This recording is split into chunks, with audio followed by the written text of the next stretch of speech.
الحمد لله نحمده ونستعينه ونستغفره ونؤمن به ونتوكل عليه ونعوذ بالله من شرور أنفسنا ومن سيئات أعمالنا من يهده الله فلا مضل له ومن يضلله فلا هادي له ونشهد أن لا إله إلا الله وحده لا شريك له ونشهد أن سيدنا ومولانا محمدا عبده ورسوله وصلى الله تعالى عليه وعلى آله وأصحابه أجمعين أما بعد فأعوذ بالله من الشيطان الرجيم بسم الله الرحمن الرحيم يا أيها الذين آمنوا قوا أنفسكم وأهليكم نارا وقودها الناس والحجارة عليها ملائكة شداد غلاظ لا يعصون الله ما أمرهم ويفعلون ما يؤمرون. وقال رسول الله صلى الله عليه وسلم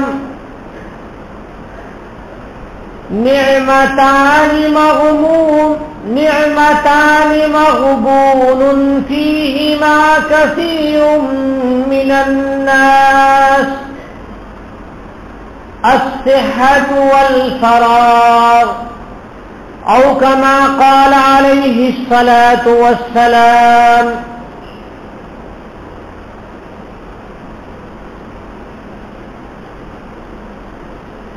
ہو رہی ہے عمر مثل برف کم، ہو رہی ہے عمر مثل برف کم، رفتہ رفتہ دھیرے دھیرے دم بدم. میرے محترم سامعین کرام،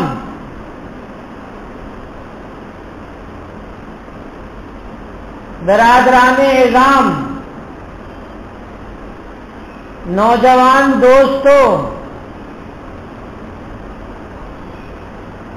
اور ایمان والے سرپرست حضرات، اللہ تبارک و تعالی نے اس دنیا کی، اس رنگین دنیا کی خوشنمائیوں کے ساتھ، ترانائیوں کے ساتھ ہمیں پیدا کیا ہے. یہاں کی زیبائش، یہاں کی آرائش، یہاں کی عیش، یہ سب چیزیں ایسی ہیں جو مومن کے آزمانے کے لیے پیدا کی گئی ہیں کہ یہ بندہ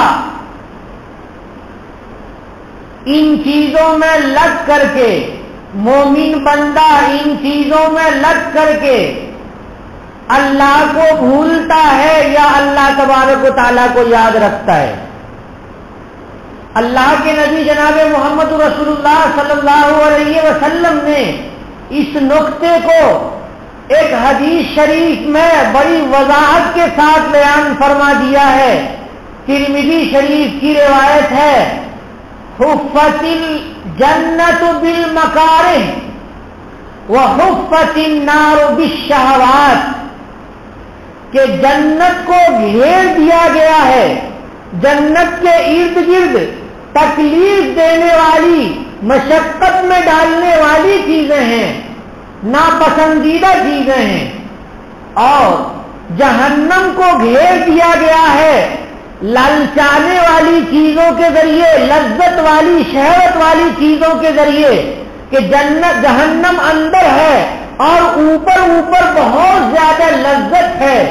ہم دیکھتے ہیں کہ شکاری جب شکار کرنے کے لیے جاتا ہے تو بہت اچھی اچھی چیزیں شکار کے لیے ڈالتا ہے، گوشت کھانے والے شکار کے لیے گوشت ڈال دیتا ہے، مچھلی کھانے والے شکار کے لیے مچھلی ڈال دیتا ہے، روٹی کھانے والے شکار کے لیے روٹی ڈال دیتا ہے، مگر اس کے اندر پریشانی چھپی ہوئی ہے۔ وہ شکار کو معلوم نہیں کہ یہ روٹی کھائیں گے تو اس میں زہر ہے، انتقال ہو جائے گا، شکار کو معلوم نہیں۔ وہ شکار آ کر کے اور جلدی جلدی وہ روٹی اور وہ زہر ملے ہوئے کھانے کھا لے گا، دانے کھا لے گا، اور تھوڑی دیر میں اس کا انتقال ہو جائے گا۔ تو اسے یہ معلوم نہیں تھا کہ یہ میٹھی چیز کھائیں گے تو انتقال ہو جائے گا، اگر معلوم ہوتا تو وہ نہیں کھاتا۔ گوشت کھانے والے شکار کے سامنے زہر آلود گوشت ڈال دیا جاتا ہے، اگر اس کو معلوم ہو کہ یہ گوشت زہر آلود ہے، کھانے کے بعد انتقال ہو جائے گا، تو شکار نہیں کھائے گا۔ غرض یہ کہ پریشانی آگے ہے، اس پریشانی کا علم حیوان کو نہیں ہے، پرندے کو نہیں ہے، چرند کو نہیں ہے۔ اللہ تبارک و تعالیٰ نے بعد میں کیا ہوگا اس کا علم مسلمان کو عنایت فرمایا، کتاب اللہ کے ذریعے عنایت فرمایا، سرکار دو عالم صلی اللہ علیہ وسلم کے ذریعے عنایت فرمایا۔ مسلمان جانتا ہے کہ اگر ہم یہ گناہ کریں گے تو آگے جہنم ہے، حیوان کو نہیں معلوم ہے کہ آگے کیا ہے، مسلمان کو معلوم ہے کہ یہ چیز حرام ہے اور یہ چیز حلال ہے، حرام میں بہت لذت ہوتی ہے، حلال میں نفرت ہوتی ہے، حلال میں لذت نہیں کم ہوتی، حرام میں لذت زیادہ ہوتی ہے۔ تو مسلمان جانتا ہے، وہ لذتوں سے دور رہتا ہے۔ مسلمان کو معلوم ہے کہ غیر محرم کو دیکھنے میں دل کو لذت ملتی ہے، نگاہ کو لذت ملتی ہے، ننگے عورتوں کو دیکھ کر کے، ننگے مردوں کو دیکھ کر کے مرد کو اور عورت کو کی شہوت بھڑکتی ہے، ان کی نگاہوں کو، ان کے قلوب کو لذت ملتی ہے۔ لیکن اگر وہ مومن بندہ ہے تو اس کو معلوم ہے کہ یہ لذت جہنم کی طرف لے جانے والی ہے، یہ شہوت جہنم کی طرف لے جانے والی ہے، یہ دنیا میں ہلاک کرنے والی ہے، یہ آخرت میں ہلاک کرنے والی ہے، یہ ایمان کو لوٹنے والی لذتیں ہیں، یہ اعمال صالحات کے اس کا سودا کرنے والی لذتیں ہیں، یہ جہنم کے راستے پہ ڈال دینے والی لذتیں ہیں۔ اس لیے مومن بندہ اکیلے بھی ہے تو وہ سوچتا ہے کہ کیا اللہ تبارک و تعالیٰ دیکھ رہے ہیں یا نہیں دیکھ رہے ہیں۔ اللہ نے جو دو فرشتے ہمارے دائیں اور بائیں رکھ دیے ہیں، وہ دونوں فرشتے دیکھ رہے ہیں یا نہیں دیکھ رہے ہیں، وہ کاؤنٹ کر رہے ہیں نہیں کر رہے ہیں، ہماری ایکٹیویٹی کو وہ ریکارڈ کر رہے ہیں نہیں کر رہے ہیں، یہ مومن بندہ سمجھتا ہے۔ اور مومن بندہ رات کی تنہائی میں اور تنہا کمرے میں اور خلوتوں میں وہ گناہوں سے بچتا ہے۔ کیوں؟ کہ دل میں وہ ایمان رکھتا ہے کہ اللہ تبارک و تعالیٰ کی نگاہ سے کوئی انسان چھپ نہیں سکتا، اس لیے وہ تنہائی میں بھی گناہوں سے بچتا ہے۔ یہ ایمان کی حالت ہے، ایمان کی حالت بڑی قیمتی حالت ہوتی ہے۔ میں کیا کہنا چاہ رہا ہوں؟ میں یہ کہنا چاہ رہا ہوں کہ اے ایمان والو، اللہ کے نبی صلی اللہ علیہ وسلم نے فرما دیا ہے کہ حفت النار بالشہوات، کہ جہنم کو شہوات کے درمیان رکھ دیا گیا ہے، شہوتوں کے درمیان، لذتوں کے درمیان، خواہشات نفس کے درمیان جہنم کو رکھا گیا ہے۔ اس لیے آج کی دنیا میں شہوات کو غیروں نے مسلمانوں کو گمراہ کرنے کے لیے، مسلمان بچوں کو، جوانوں کو، ان کے ایمان کو تہوبالا کرنے کے لیے، ان کو ایمان کے راستے سے روک کر کے مغربیت کے راستے پر چلانے کے لیے، کفر کے راستے پر چلانے کے لیے انہوں نے ہر ایک کے ہاتھ میں شہوات کا آلہ دے دیا ہے کہ تم تنہائی میں رہو، اب تمہیں فلم ہال جانے کی ضرورت نہیں ہے، اب تمہارے ہاتھ میں فلمیں موجود ہیں، تم جو چاہو وہ جیسی تصویریں چاہو ویسی تصویریں دیکھو، جیسی شہوتیں چاہو ویسی شہوتیں لوٹو، جیسی لذتیں چاہو ویسی لذتیں لوٹو۔ تو آج مسلمان کے گھرانوں میں مسلمان نوجوان لڑکے لڑکیاں اگر یہ چاہتے ہیں کہ وہ اگلی نسل میں ایمان کی حالت میں رہے اور اگلی نسل ان کی ایمان کی حالت میں رہے، ان کے گھر میں اللہ کا عذاب نازل نہ ہو، اللہ کے آسمان سے اللہ کی رحمت رک نہ جائے، اللہ کی رحمت بند نہ ہو جائے، زمین سے اللہ تبارک و تعالیٰ نے جو رزق رکھا ہے وہ رزق ختم نہ ہو جائے، تو آج توبہ کرو کہ ہم شہوات کو نہیں دیکھیں گے، اپنی نگاہوں سے غیر محرم تصویروں کو، صورتوں کو نہیں دیکھیں گے۔ اگر تم نے توبہ نہیں کیا، اگر ہم نے توبہ نہیں کیا تو ہو سکتا ہے کہ وہ عذاب جو پچھلی امتوں پر آیا تھا، ہو سکتا ہے کہ یہ عذاب اس امت پر آ جائے، اور عذاب آ چکا ہے، دیکھنے والی نگاہیں دیکھ رہی ہیں، مگر وہ دیکھنے والے، سمجھنے والے قلوب چاہیے اور عبرت حاصل کرنے والی نگاہیں چاہیے۔ آج دیکھیے، بہت زیادہ دور نہ جائیے، آج سے صرف 10 سال پیچھے چلے جائیے اور اپنے گھروں کا جائزہ لیجئے۔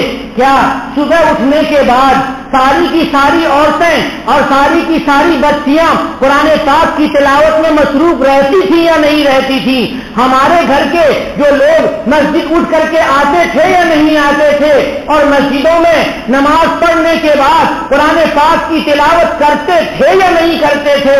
لیکن آج دیکھیے کہ رات دیر گئے فلموں میں مصروف رہتے ہیں، موبائلوں میں مصروف رہتے ہیں، انٹرنیٹ میں مصروف رہتے ہیں، گیم کھیلنے میں مصروف رہتے ہیں، فجر کی نماز کے وقت میں نیند نہیں کھل سکتی، اس لیے کہ شیطان ساتھ میں ہے، اور شیطان نے نبی کریم صلی اللہ علیہ وسلم کی پیشین گوئی کے مطابق منتر پڑھ دیا ہے اور کہا ہے علیک نوم طویل، علیک نوم طویل، علیک نوم طویل۔ شیطان جو رغبت کا وقت ہے، عبادت کا وقت ہے، تو اس عبادت کے وقت میں بندے کو سلاتا ہے، اور جس وقت اللہ تبارک و تعالیٰ اپنی رحمت کو آسمانی دنیا پر لے آتے ہیں کہ ہے کوئی استغفار کرنے والا، حل من مستغفرین، حل من مستغفرین، اللہ تبارک و تعالیٰ کی طرف سے آواز آتی رہتی ہے کہ کوئی ہے استغفار کرنے والا۔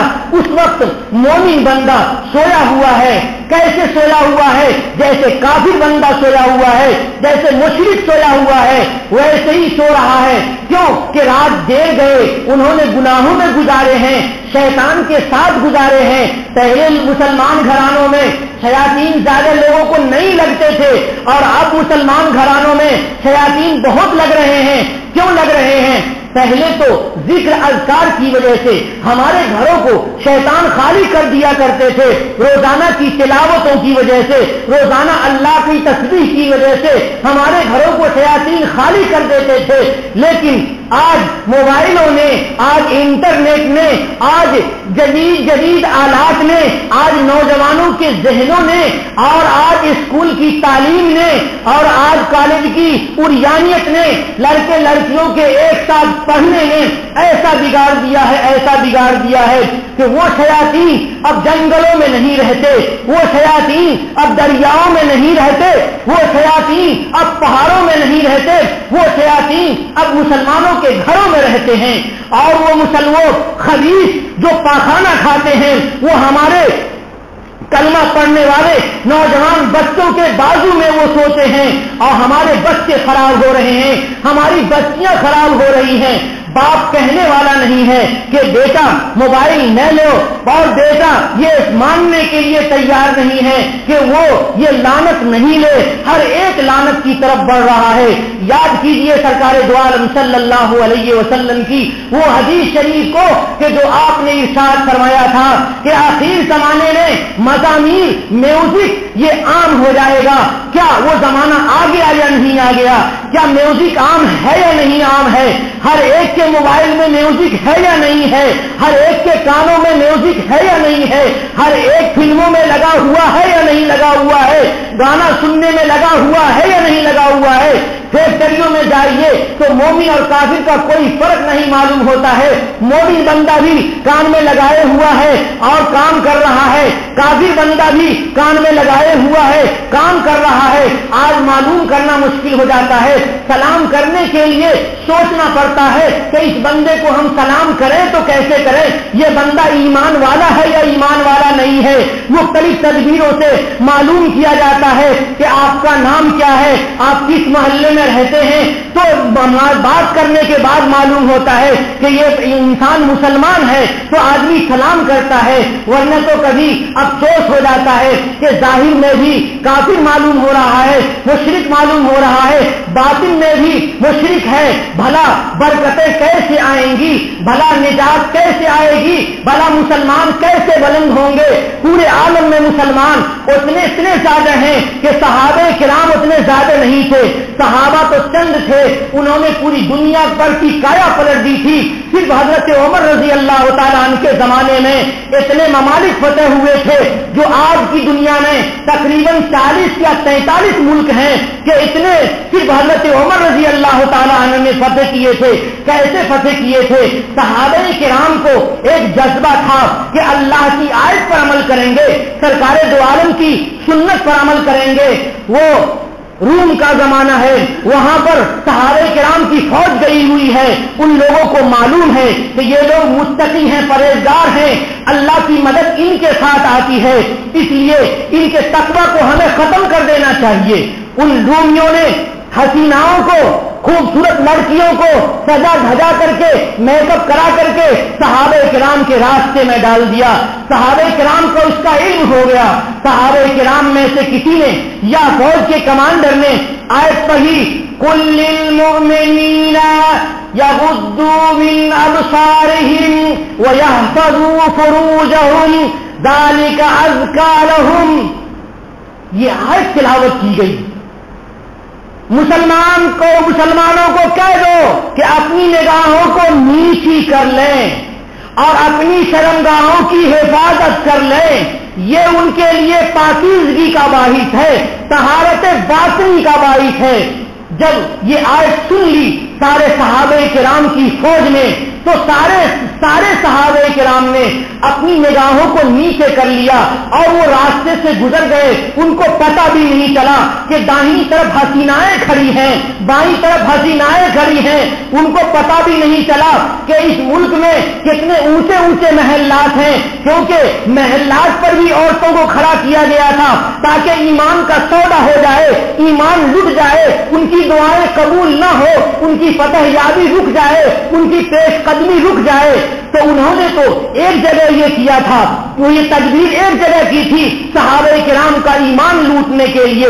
آج تصور کرو میرے دوستوں کہ آج ہمارے مسلمانوں کا ایمان لوٹنے کے لیے گھر گھر میں ٹیلی ویژن کو پہنچا دیا گیا ہے اور شوق سے سارے مسلمان اس میں اریانیت کو دیکھتے ہیں، باپ بیٹے بھی ساتھ میں، بیٹی ماں بھی ساتھ میں، سارے فلمیں دیکھتے رہتے ہیں۔ آخر دعا کیسے قبول ہوگی؟ آخر مسلمان کیسے بلندی پر پہنچیں گے؟